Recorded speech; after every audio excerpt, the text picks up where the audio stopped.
Hello नमस्कार, मैं जया अरोड़ा कलाकार फाउंडेशन से। आज हम आर्टिजन आर्ट गैलरी में हैं और वो सुनहरा दिन, शायद हम जो वो वर्डिंग्स में जिसको हम बोलते हैं, ऐसे तो सारे दिन हमारे हैं, लेकिन एक दिन जो स्पेसिफिकली हमारे नाम किया होता है वुमेन्स डे, उसको सेलिब्रेट करने के लिए एक गैलरी में है और ऐसा समय दे रहे हैं कि चलिए ठीक है, साल में से एक दिन तो हम अपने लिए अपने हिसाब से एज एन आर्टिस्ट खुल के एंजॉय कर रहे हैं और उस चीज़ को नोटिस कर रहे हैं, एक हिस्ट्री क्रिएट हो रही है।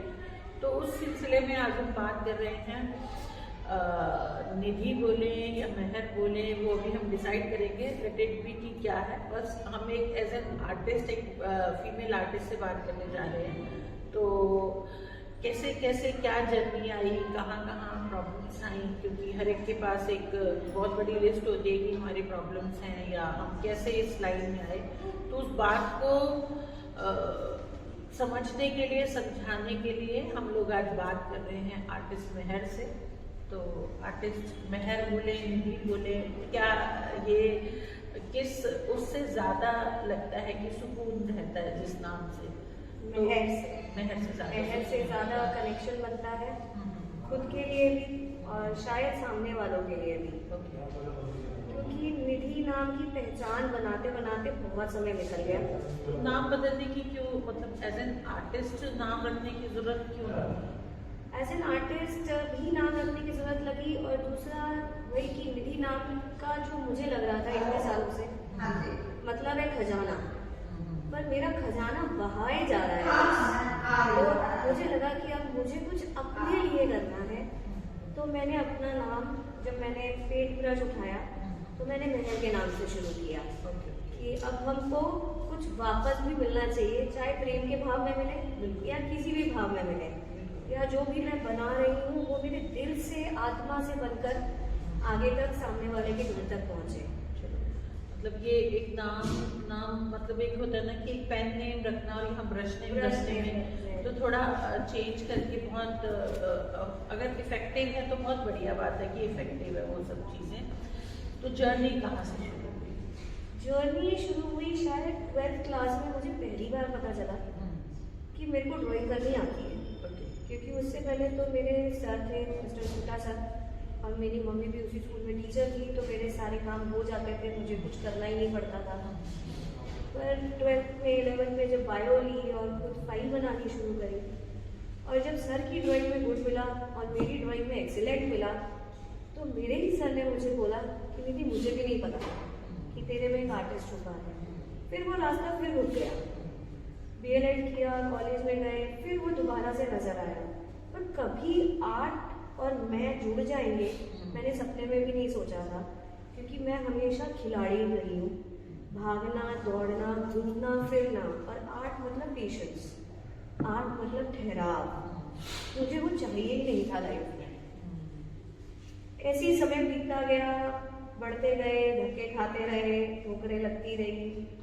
2008 में जब प्रेग्नेंट हुए तब फिर एक समय आया कि बहुत कष्टों से निकल रहे थे, मानसिक कष्ट ज़्यादा थे, कुछ अपने फैसलों पर शक होने लग गया था, जिम्मेदारियां बहुत ज़्यादा आ चुकी थी एकदम से, जो चाहिए नहीं थी और कभी सोची भी नहीं थी इतनी जल्दी आएगी जिंदगी में। अकेलापन बहुत ज़्यादा था। उस अकेलेपन को ढूंढते हुए ऐसे किसी के घर पहुंचे रिश्तेदारी में, और वो क्विलिंग कर रही थी। वो क्विलिंग से छोटे छोटे टैग्स, गिफ्ट टैग्स वगैरह बना रही थी। पता नहीं क्या जोश चढ़ा, उनकी कतरन उठा के ले आए हैं, जो वेस्ट पेपर था, जो उन्होंने स्क्रैपर मशीन से निकाल के कूड़े में फेंका हुआ था, वो मैं उठा के ले आई, क्योंकि उन्होंने मुझे कहा कि यही मैं आपको मुफ्त में दे सकती हूँ, क्योंकि बाकी सब कुछ तो कॉस्टली है। और उस टाइम, उस जमाने में एक्चुअली में बहुत कॉस्टली था, क्योंकि ये सारा सामान बाहर से ही आता था, सब कुछ एक्सी से आपको बाहर से ही खरीदना पड़ता था, आपको कुछ भी अवेलेबल नहीं था इंडिया में ढंग से। एक शिल्पी क्राफ्ट के अलावा कुछ भी नहीं था इंडिया में क्राफ्टिंग इंडस्ट्री के नाम पर। जोश था, जुनून था। अगले ही दिन एक स्कूल में बोला गया कि आपको कार्ड बना के देना है, किसी की रिटायरमेंट है, कुछ तो नया करना है। क्या नया करें? टूथपिक उठाई, कोई की वही खतरने उठाई और पहला कार्ड बना दिया। और वो इतना पसंद आया लोगों को, मुझे अंदर से इतनी खुशी हुई। ये कौन से ईयर की बात हो? 2008 में।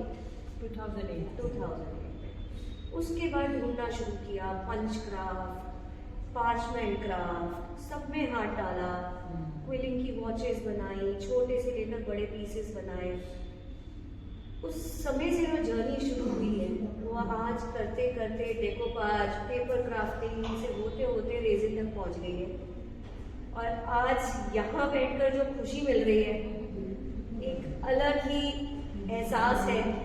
पिछले 2 एग्जीबिशंस में लैम्प लाइटिंग का मौका मिला, वो एक बहुत ही अलग एहसास है। बट वो भी कहते हैं ना ग्रेजुअली चीज से आ रही है ना। अगर 2008 में आज की बातें सोची जाती तो शायद मुझे नहीं लगता कि वो इमेजिनेशन ही नहीं होती, उतनी सोच भी नहीं होती। हालांकि हम ये भी कर सकते, एक दिन हम लैम्प लाइट करेंगे, एक दिन हम शो को इनॉग्रेट करेंगे। देखो वो चीजें भी ग्रेजुअली आती हैं। तो जो 2008 से 2024 है, अगर उसके लिए कुछ वर्ड्स बोलना चाहोगे कि ये साल, मतलब अगर 2008 में पहली सीढ़ी रखी है तो आज 2024 में कहाँ मानते हो अपने आप को? मैं आज भी अपने आप को पहली सीढ़ी पे मानती हूँ।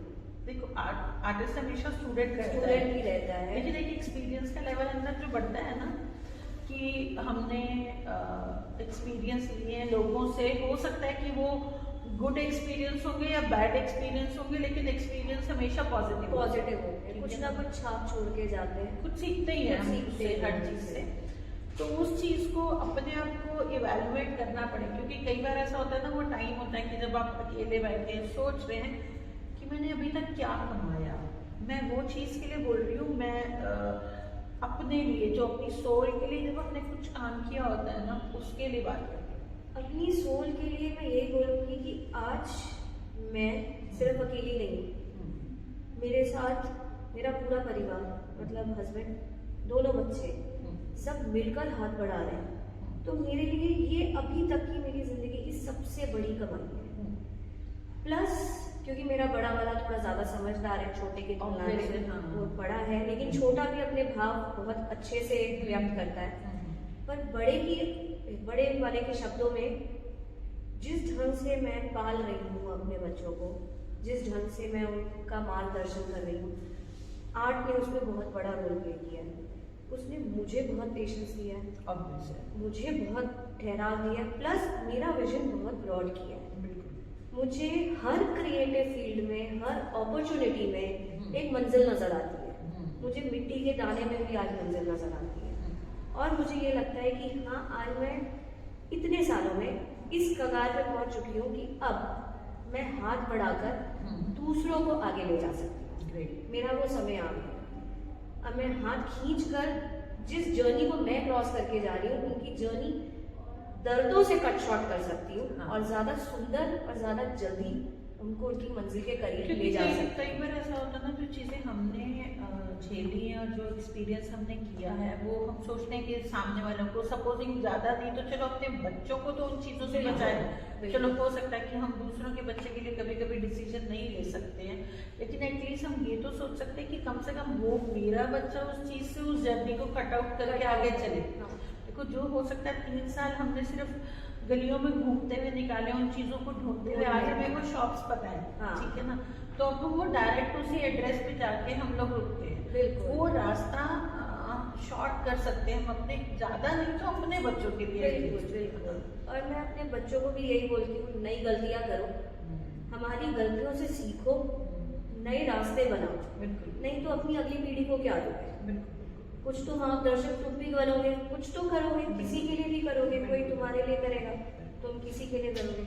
मुझे याद है जब मैंने पहला क्विलिंग का टूल खरीदा था, मेरे पास उस टाइम पैसे नहीं थे इतने, मेरे को वो पैसे जोड़कर मैंने 4 महीने इंतजार करके वो टूल खरीदा था।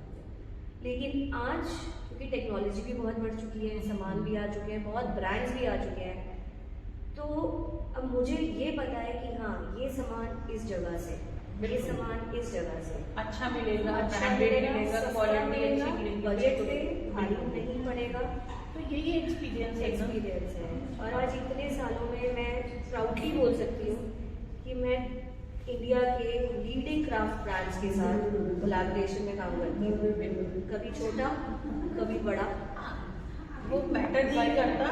कोलैबोरेशन करना, Collaboration उनके साथ चलना, उनके लिए काम करना बहुत बड़ी बात है। बात है। और ऑब्वियस है उनको भी अच्छे जो है उनकी जरूरत पड़ती है कि जो काम करेंगे, जो रिजल्ट देंगे। ऑब्वियस है जो भी हमारे में इन्वेस्ट करता है वो रिजल्ट मांगता ही मांगता है कि क्या रिजल्ट आपके यहाँ से मिल रहा है, ठीक है। बिल्कुल। तो उस चीज़ के लिए हम थोड़ा सा मैं कट शॉर्ट इसलिए करना चाह रही थी क्योंकि जो यंग जनरेशन है वो रॉकेट की तरह बढ़ना चाहती है। वो जब भी रिजल्ट चाहते हैं, और वो हर चीज़ में नहीं है, हर चीज़ में नहीं है मतलब वो किसी भी चीज़ में नहीं है। जो चीज़ जितनी तेज़ी से ऊपर जाती है वो उतनी तेज़ी से नीचे आती है। कोई भी चीज़ अगर स्लोली ऊपर गई है तो वो थोड़ा सा नॉर्मल होके ही उसको एक स्टेबिलिटी मिलती है। तो जो यंग जनरेशन है उसको क्या करना चाहिए? उसको मैं यही कहना चाहूँगी, लाइफ हो, आर्ट हो, कोई भी करियर हो, कुछ भी आप कर रहे हो लाइफ में, वो सब 2 मिनट इंस्टेंट मैगी नहीं है। मैगी 2 मिनट में नहीं बनती है। उसको भी पकने के लिए समय चाहिए। शिद्दत से काम करो, अप्स एंड डाउन आते रहेंगे, बिल्कुल लगते रहेंगे, अपॉर्चुनिटीज आएंगी, उनको सोच समझ के चलो।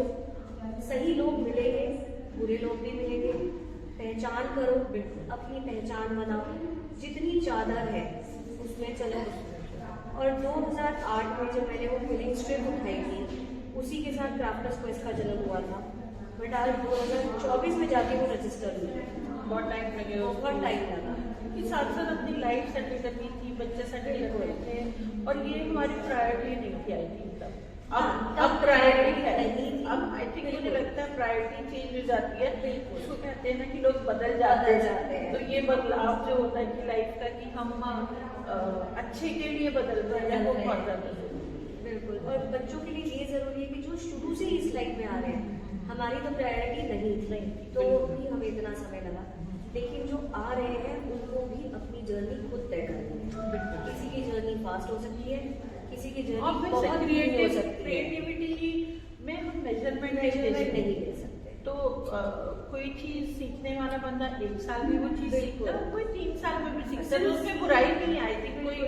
कोई अगर लॉन्ग टाइम लेके सीख रहा है तो हो सकता है कि वो उस चीजों को परफेक्शन से निकाल रहा हो। जो फास्ट कर रहा है हो सकता है उसका भी काम अच्छा हो, लेकिन आप क्रिएटिविटी लेवल को लोगों को मेजर नहीं कर सकते। बिल्कुल नहीं मेजर कर सकते। और सबका समय आता है, सबकी अपनी जर्नी है। कहाँ से मेरी शुरुआत हुई जिसने कभी सोचा ही नहीं था, वो आज यहाँ बैठे हैं। आगे हो सकता है मैं किसी और चीज में घुस जाऊँ, मुझे नहीं पता, लेकिन लाइफ की जर्नी है और बहुत ब्यूटीफुल है। तो और जया जी का इसमें बहुत बड़ा हाथ है। जब से इनके दायरे में आए हैं तब से बहुत बड़ा हाथ है। एक पॉजिटिव सोल, एक पॉजिटिव पिलर, तो मजा आता है। देखो अगर सब बहुत सारे पॉजिटिव भी हो और काम नहीं हो रहा हो एक्चुअली में, वहाँ पे कुछ नहीं होगा। एक्चुअली में ना जमीन पे बैठ के जब तक आप काम नहीं करोगे ना आप कुछ नहीं कर सकते। तो जमीन पे बैठना in sense as a phrase भी कि जमीन पे रहने का ही मतलब है कि आप कर रहे हो बहुत कुछ कर रहे हो, लेकिन चीजें हवा में नहीं होनी चाहिए, जमीनी भी होनी चाहिए। तो चलो बहुत बहुत बधाई, बेस्ट विशेस। Thank you. यहाँ तक पहुँचना और अपने आप को प्रूव करना, देखो हमें किसी और को नहीं दिखना। जब कहते हैं ना कि जाके जब आप अपने बेड पे जाके लेटे वो दिन इवैल्यूएट होता है कि आज मैंने क्या किया, तो वो दिन में सुकून से नींद आनी चाहिए। बस आज का दिन बहुत बढ़िया था, भगवान शुक्रिया जो तूने आज का दिन दिखाया। कल नहीं भी हुए तो कम से कम आज दिन खुश हो गए। बेस्ट विशेस और हमेशा साथ रहें, हमारे साथ भी साथ रहने के लिए थैंक यू। क्योंकि हमेशा हम लोग ना ये सोचते हैं कि कभी कभी लाइफ इतना डाउन खींच के लेके जाती है तो कोई एक बंदा हाथ बढ़ाने वाला भी होना चाहिए। तो एक दूसरे को हाथ देते देते भी लाइफ जो है वो सॉर्ट हो जाती है कि चलो आज मैं कहीं पे डाउन हूँ तो मुझे पता है कि कोई बंदा है मेरे पीछे खड़ा है। बिल्कुल, तो वो बहुत ज़रूरी है। तो सबका साथ होना बहुत ज़रूरी है। थैंक यू सो मच आने के लिए। जया जी, और ये कलाकार परिवार बढ़ता रहे। लोग सब जुड़ते रहे, सब साथ मिलके सब साथ चलेंगे। मिलके चलते रहे तो बहुत सी कलाओं को आकार मिल जाएगा। बिल्कुल sure. Thank you. Most welcome.